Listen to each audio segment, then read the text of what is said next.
വയനാട് ഉപതെരഞ്ഞെടുപ്പിലെ അഭ്യൂഹങ്ങളും സസ്പെൻസുകളും അവസാനിക്കുന്നില്ല. പ്രിയങ്കയെ നേരിടാൻ സ്മൃതി ഇറാനി എത്തും എന്ന അഭ്യൂഹങ്ങൾക്കിടെ മലയാളികളുടെയും തമിഴരുടെയും പ്രിയതാരം ഖുശ്ബുവിനെ BJP സ്ഥാനാർത്ഥിയാക്കണമെന്ന് തമിഴ്നാട്ടിലെ സാമൂഹിക മാധ്യമങ്ങളിൽ ആവശ്യമുയർന്നിരിക്കുന്നു. കെ അണ്ണാമലയെ അടക്കമുള്ള നേതാക്കൾ പിന്തുടരുന്ന ചില BJP അനുകൂല ഹാൻഡിലുകളിലാണ് പ്രചാരണം തുടങ്ങിയിട്ടുള്ളത്.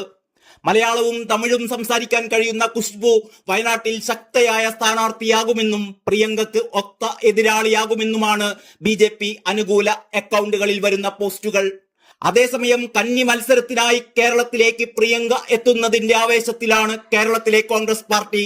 രാഹുൽ ഗാന്ധി വയനാട്ടിലെത്തിയത് അപ്രതീക്ഷിത സ്ഥാനാർത്ഥിയായിരുന്നുവെങ്കിൽ പ്രിയങ്ക ഗാന്ധി കോൺഗ്രസുകാർ ആഗ്രഹിച്ച സ്ഥാനാർത്ഥിയാണ്. രാഹുൽ ഒഴിഞ്ഞാൽ പ്രിയങ്ക വരണമെന്നാണ് ലീഗ് നേതൃത്വം ഉൾപ്പെടെ AICCയോട് നേരത്തെ ആവശ്യപ്പെട്ടിരുന്നത്. സംസ്ഥാനത്ത് UDFന്റെ ഏറ്റവും വലിയ കോട്ടയായ വയനാട് ലോക്സഭാ മണ്ഡലത്തിലേക്ക് ആശങ്കകളൊന്നുമില്ലാതെയാണ് പ്രിയങ്ക എത്തുന്നത്. ഇന്ത്യ മുന്നണിയെ സംബന്ധിച്ചിടത്തോളം വടക്ക് രാഹുലും തെക്ക് പ്രിയങ്കയും എന്ന രാഷ്ട്രീയ സമവാക്യം ആവേശം കൊള്ളിക്കുന്നത് തന്നെയാണ്. തൃശൂരിലെ തോൽവിയിലുണ്ടായ നിറമങ്ങൽ വയനാട്ടിലെ ഉപതെരഞ്ഞെടുപ്പിലൂടെ ജ്വലിപ്പിക്കാനാകുമെന്നും പാർട്ടി പ്രതീക്ഷിക്കുന്നു. രാഹുലിന് ഇത്തവണ കിട്ടിയ 3,64,422 വോട്ടിന്റെ ഭൂരിപക്ഷത്തിലും അപ്പുറത്തെ വിജയം പ്രിയങ്ക നേടുമെന്നാണ് പാർട്ടി നേതൃത്വം ഇപ്പോഴേ കണക്കുകൂട്ടുന്നത്. അമേഠി തിരിച്ചുപിടിച്ചും റായ്ബറേലി നിലനിർത്തിയും വയനാട്ടിൽ പ്രിയങ്കയെ മത്സരിപ്പിച്ചും പഴയകാല പ്രതാപത്തിലേക്ക് കോൺഗ്രസ് എത്തുന്നു എന്ന ആവേശത്തിലാണ് അണികൾ. ഇതിനിടെയാണ് പ്രിയങ്കയെ നേരിടാൻ BJP സ്മൃതി ഇറാനിയെ ഇറക്കിയേക്കും എന്ന ചില അഭ്യൂഹങ്ങൾ ഇവിടെ പരന്നത്. അമേഠിയിൽ ദയനീയമായി പരാജയപ്പെട്ട സ്മൃതി ഇറാനി ജയപ്രതീക്ഷ ഒട്ടുമില്ലാത്ത വയനാട് മണ്ഡലത്തിലെത്തി വീണ്ടും അപഹാസ്യാകാൻ എത്തുമോ എന്നതാണ് ഉയരുന്ന പ്രധാന ചോദ്യം. അപ്പോഴാണ് തമിഴ്നാട്ടിൽ നിന്ന് ഖുശ്ബുവിന്റെ പേര് ഉയർന്നിരിക്കുന്നത്.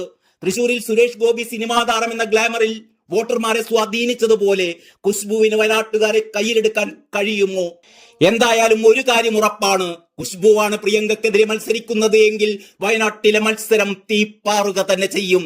കോൺഗ്രസിന്റെ കണക്കുകൂട്ടലുകൾ ചിലപ്പോൾ പിഴച്ചെന്നുമിരിക്കും.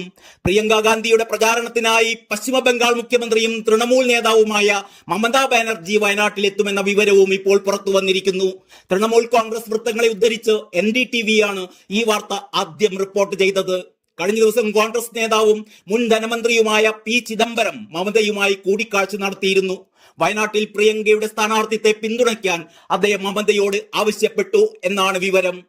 നിലവിൽ ഇന്ത്യ മുന്നണിയുടെ ഭാഗമാണ് തൃണമൂലെങ്കിലും ബംഗാളിൽ കോൺഗ്രസുമായി അകൽച്ചയിലാണ് മമത.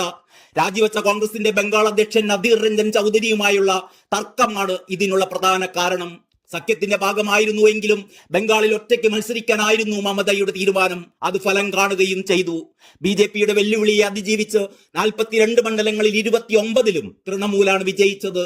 അതേസമയം ബഹരംപൂർ മണ്ഡലത്തിൽ നിന്ന് മത്സരിച്ച അധീർ രഞ്ജൻ ചൗധരി ദയനീയമായി പരാജയപ്പെടുകയും ചെയ്തു.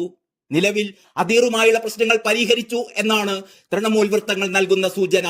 പ്രിയങ്കയ്ക്കായി മമത വയനാട്ടിലെത്തുന്നതോടെ കോൺഗ്രസുമായുള്ള ബന്ധത്തിലെ വിള്ളൽ ഒരു പരിധിവരെ ഇല്ലാതാക്കാനാകുമെന്നും കരുതപ്പെടുന്നു. പ്രിയങ്കയുമായി നല്ല വ്യക്തിബന്ധമുള്ളതിനാൽ മമത വയനാട്ടിലെത്താൻ തന്നെയാണ് സാധ്യത. പ്രധാനമന്ത്രി നരേന്ദ്രമോദിക്കെതിരെ വാരണാസിയിൽ ഇന്ത്യ മുന്നണി സ്ഥാനാർത്ഥിയായി പ്രിയങ്ക ഗാന്ധി മത്സരിക്കണമെന്ന് മമത നേരത്തെ നിർദ്ദേശിച്ചിരുന്നതുമാണ്. News desk Kalakaumudi.